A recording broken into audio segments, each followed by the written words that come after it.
लाओ त्से अगला सूत्र कहते हैं, घाटी की आत्मा कभी नहीं मरती, नित्य है। इसे हम स्त्री तत्व का रहस्य ऐसा नाम देते हैं। इस स्त्री तत्व का द्वार स्वर्ग और पृथ्वी का मूल स्रोत है। यह सर्वथा अविच्छिन्न है, इसकी शक्ति अखंड है। इसका उपयोग करो और इसकी सेवा सहज उपलब्ध होती है। चलिए इसे गहराई से समझते हैं। लाओ त्से कहते हैं, घाटी की आत्मा अमर है, वह जैसी है वैसी ही बनी रहती है। ये घाटी की आत्मा क्या है? इसे ऐसे समझें, जहां भी पर्वत होंगे वहां घाटी भी होगी। लेकिन पर्वत पैदा होते हैं और मिट जाते हैं, घाटी ना पैदा होती है ना मिटती। घाटी का अर्थ है वह जो निषेधात्मक है, अंधकार है। पहाड़ का अर्थ है जो पॉजिटिव है। घाटी किसी चीज का अभाव है, जबकि पहाड़ किसी चीज का भाव है। प्रकाश किसी चीज का होना है, जबकि अंधकार अनुपस्थिति है। यदि मैं इस कमरे में हूँ तो मुझे बाहर निकाला जा सकता है, लेकिन जब मैं नहीं हूँ तो मेरी अनुपस्थिति को आप छू नहीं सकते। जो नहीं है उसके साथ कुछ भी नहीं किया जा सकता। अंधेरे को हम बना भी नहीं सकते और मिटा भी नहीं सकते।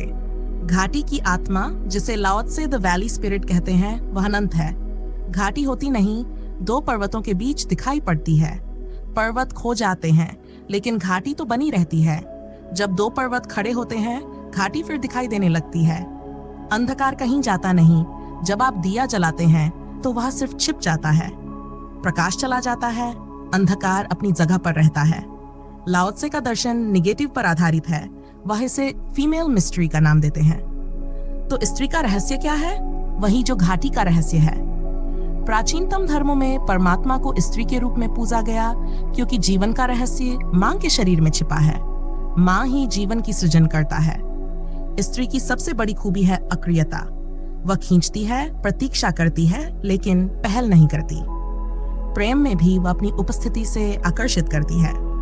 पुरुष प्रेम में पहल करता है क्योंकि पहल आक्रामक है। स्त्री का रहस्य उसकी प्रतीक्षा, उसकी मौन उपस्थिति और उसकी आकर्षण शक्ति में है। यही लाओ त्से की फीमेल मिस्ट्री है। निश्चित ही स्त्री का आकर्षण इनएक्टिव होता है, एक्टिव नहीं। स्त्री के इस व्यक्तित्व की गहराई को समझना जरूरी है। उसका व्यक्तित्व निषेधात्मक है, घाटी की तरह है। वह दूर हटती है तो पास बुलाती है। उसका बचने का प्रयास ही बुलावा है। स्त्री के इस निषेध में एक अनोखी ताकत छिपी है। स्त्री की प्रकृति रिसेप्टिव है, वह केवल ग्रहण करती है। पुरुष स्वभाव से आक्रामक होता है और यही आक्रमण उसे थका देता है। लेकिन स्त्री की ताकत उसकी गहराई में है। वैज्ञानिकों के अनुसार पुरुषों से अधिक उम्र जीती हैं। उनका शरीर सहनशील और शक्तिशाली होता है। समाज ने उन्हें दबाया है, लेकिन उनकी असली ताकत उनकी सृजनात्मकता में है।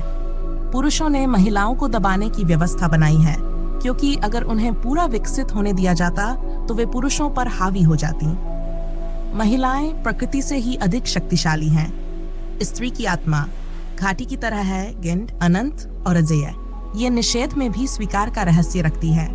यही उसकी ताकत और अनोखापन है। कभी सोचा है कि जीवन में जो सबसे बड़ा सत्य है, उसे पाने के लिए क्या आवश्यक है? लाओ त्से कहते हैं, सत्य को प्राप्त करने के लिए शक्ति, आक्रमण या जबरदस्ती की आवश्यकता नहीं है। इसे केवल एक स्त्री के तरह समर्पण से पाया जा सकता है। जब हम खुद को छोड़ देते हैं, अपने भीतर के अहंकार को समाप्त करते हैं, तो जीवन का परम सत्य हमारे भीतर उतरने लगता है। जैसे स्त्री प्रेम में अपने आप को पूरी तरह से समर्पित कर देती है, वैसे ही हमें भी समर्पित होना होगा। परंतु आज की दुनिया में यह स्वाभाविक स्त्री तत्व कहीं खो गया है। महिलाएं जो कभी पुरुष के प्रेम को अपने भीतर खींच लेती थीं, अब उसी प्रेम से वंचित लगती हैं। पश्चिम में वैज्ञानिक प्रयोग ये बताते हैं कि अगर पुरुष शारीरिक रूप से सक्रिय ना हो, तो भी स्त्री का प्रेम इतना प्रबल हो सकता है कि वह पुरुष को अपने भीतर खींच ले। ये प्रेम की शक्ति है जो किसी आक्रमण की नहीं, बल्कि समर्पण की भाषा समझती है। पर जब स्त्री का प्रेम वास्तविक नहीं होता, तो यह प्रक्रिया असंभव हो जाती है। इसीलिए लाओ त्से कहते हैं कि धर्म का रहस्य भी स्त्री है। ये सब कुछ छोड़ देने, प्रतीक्षा करने और अपने आप को पूरी तरह खोल देने का मार्ग है। स्त्री प्रतीक्षा कर सकती है, ये उसका स्वभाव है। पुरुष को तुरंत सब कुछ चाहिए, लेकिन स्त्री वह जन्म जन्मांतर तक प्रतीक्षा कर सकती है। पुराने समय में भारतीय समाज ने महिलाओं को विधवा रहने की प्रथा दी, जबकि पुरुषों पर यह प्रतिबंध नहीं लगाया। यह इसलिए था क्योंकि समाज को महिलाओं की प्रतीक्षा करने की शक्ति पर भरोसा था। ये प्रतीक्षा उनकी गहराई को और बढ़ा देती है। मां बनने की प्रक्रिया में स्त्री कुछ नहीं करती, वह केवल प्रतीक्षा करती है। जैसे जैसे गर्भ बढ़ता है, उसका रहस्य, उसकी कोमलता और उसकी गहराई और बढ़ती जाती है। यही प्रतीक्षा उसे एक नए आयाम में ले जाती है। लाओ त्से का संदेश यही है, जीवन का रहस्य समझने के लिए हमें स्त्री तत्व को समझना होगा। यही धर्म का मार्ग है, यही जीवन का सत्य है। अगर माँ सच्चे अर्थों में माँ हो और आने वाले जीवन के प्रति पूरी समर्पित हो, तो वह अपने बच्चे की जन्म कुंडली खुद ही लिख सकती है। किसी पुरोहित या पंडित की आवश्यकता नहीं होगी। और अगर कोई माँ ऐसा नहीं कर सकती, तो फिर कोई और भी नहीं कर पाएगा। माँ का अपने बच्चे के साथ जो तादात्म्य होता है, वह इतना गहन होता है कि पति से भी नहीं हो सकता। बेटा तो माँ का ही विस्तार होता है। माँ बनने के लिए किसी प्रयास की आवश्यकता नहीं होती, केवल मौन प्रतीक्षा करनी होती है। इस प्रतीक्षा में 2 जीवन जन्म लेते हैं, एक बच्चे का और दूसरा माँ का। शायद यही कारण है कि पूरब के समाजों ने महिलाओं को माँ के रूप में सर्वोच्च सम्मान दिया, पत्नी के रूप में नहीं। माँ होना स्त्री के जीवन का शिखर अनुभव है, पत्नी होना या प्रेयसी होना केवल शुरुआत है। कई लोग पूछते हैं कि सन्यासिनियों को माँ क्यों कहा जाता है, जबकि वे विवाहिता नहीं होती। इसका कारण यह है कि माँ का संबंध स्त्री की चरम गरिमा से है। जब वह माँ बनती है, तो उसका व्यक्तित्व अपने शिखर पर होता है। जो समाज महिलाओं के लिए पत्नी बनने को ही शिखर मानते हैं, वे उन्हें हमेशा दुखी पाएंगे, क्योंकि महिलाओं का शिखर माँ बनना है, पत्नी होना नहीं। लाओ त्से ने स्त्री के इस मातृत्व को अंधेरे जैसा कहा है, गहरा, रहस्यमय और अदृश्य। जब एक लड़का पैदा होता है, तो उसके पास सब कुछ अधूरा होता है। उसका वीर्य भी बाद में निर्मित होता है। लेकिन लड़की जब जन्म लेती है, तो वह अपने सारे अंडे साथ लेकर आती है। वह पूरी होती है, पूर्ण होती है। शायद इसी पूर्णता के कारण लड़कियां शांत होती हैं और लड़के बेचैन। बायोलॉजी भी ये कहती है कि लड़कियां जिन तत्वों से बनी होती हैं, वे संतुलित होते हैं। उनका XX संयोजन उन्हें सुंदर और सुडौल बनाता है। इसके विपरीत पुरुषों में असंतुलन होता है। उनके XY संयोजन में जो कमी होती है, वही उन्हें जीवन भर बेचैन बनाए रखती है। इसी बेचैनी के कारण पुरुष नई चीजों की तलाश में रहता है। महिलाओं का संतुलित और प्रतीक्षारत स्वभाव उन्हें जीवन के गहरे रहस्यों के करीब ले जाता है। लाओ त्से कहते हैं कि अस्तित्व भी स्त्री तत्व से निर्मित है, गहरा है, छिपा हुआ है। जैसे स्त्री में सब कुछ जन्म के साथ छिपा हुआ होता है, वैसे ही अस्तित्व में भी सब कुछ पहले से ही विद्यमान है। इसे बाहर से जोड़ा नहीं जा सकता। महिलाओं की तृप्ति उनके व्यक्तित्व का एक बड़ा रहस्य है। वे किसी भी परिस्थिति में संतुष्ट रह सकती हैं। यही कारण है कि उन्हें सदियों तक गुलाम बनाए रखा गया। उनकी तृप्ति अद्भुत है, लेकिन अगर कभी स्त्री बेचैन हो जाए, तो उसे शांत करना बेहद कठिन हो जाता है। महिलाएं या तो पूरी तरह शांत होती हैं या फिर पागल हो जाती हैं। बीच की स्थिति उनके लिए नहीं होती। इसके विपरीत पुरुष में बेचैनी के कई स्तर होते हैं। वह ना पूरी तरह शांत होता है और ना ही पूरी तरह अशांत। नीत्शे ने बुद्ध जैसे व्यक्तियों को स्त्री तत्वों से परिपूर्ण कहा। यह एक गहरी समझ है। जब कोई पुरुष पूरी तरह शांत हो जाता है, तो वह स्त्री तत्व को उपलब्ध हो जाता है। उसकी बेचैनी, उसका तनाव, उसका टेंशन समाप्त हो जाता है। शांति ही उस रहस्य के जरिए है। एक गहरी सांस्कृतिक परंपरा में भारत ने प्रतीकात्मक रूप से श्री कृष्ण, महात्मा बुद्ध और महावीर की दाढ़ी मूंछों को हटा दिया। यह केवल सौंदर्य शास्त्र नहीं था, बल्कि उनके भीतर की गहराई को प्रकट करने का एक माध्यम था। स्त्री तत्व का रहस्य, जैसा कि लाओ त्से कहते हैं, जीवन का एक गहन सूत्र है। यह केवल स्त्री से संबंधित नहीं है, बल्कि ये जीवन की शांति और प्रतीक्षा की शक्ति का प्रतीक है। एक सच्ची प्रेयसी या प्रेमिका वह है जो अपनी उपस्थिति को आभास तक नहीं होने देती। जैसे वाचस्पति मिश्र की पत्नी, जिसने 12 वर्षों तक अपने पति के काम में बाधा डाले बिना अपने प्रेम और समर्पण को केवल प्रतीक्षा के माध्यम से प्रकट किया।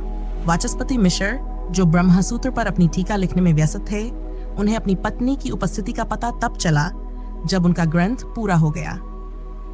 उनकी पत्नी भामती हर दिन चुपचाप उनका ध्यान रखती रही, बिना यह जताए कि वह वहां है।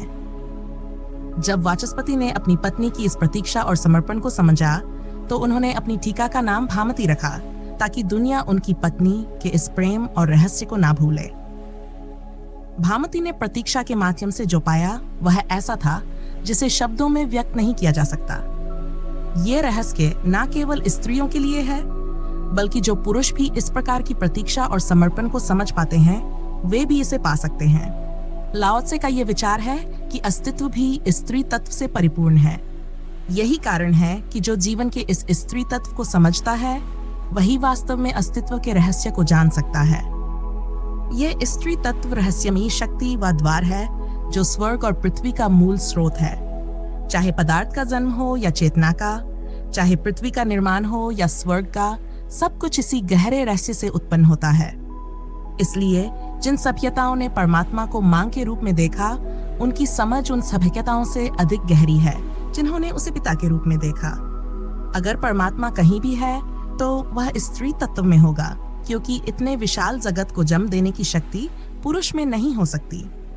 इसीलिए यहूदी, ईसाई और इस्लाम परंपराओं में गॉड द फादर की धारणा स्थापित हुई। ये धारणा पुरुष के अहं को संतुष्ट करती है, लेकिन जीवन के सत्य से दूर है। सही मायने में जगत की कल्पना एक मां के रूप में ज्यादा सटीक बैठती है। माता काली की मूर्ति इसका गहरा प्रतीक है। वह मां है लेकिन विकराल। उसके हाथों में खप्पर है, खोपड़ियों की माला है और लहू टपकता है। फिर भी उनकी आंखों में मातृत्व का सागर है। मां जन्म देती है, लेकिन वही मां विनाश भी कर सकती है।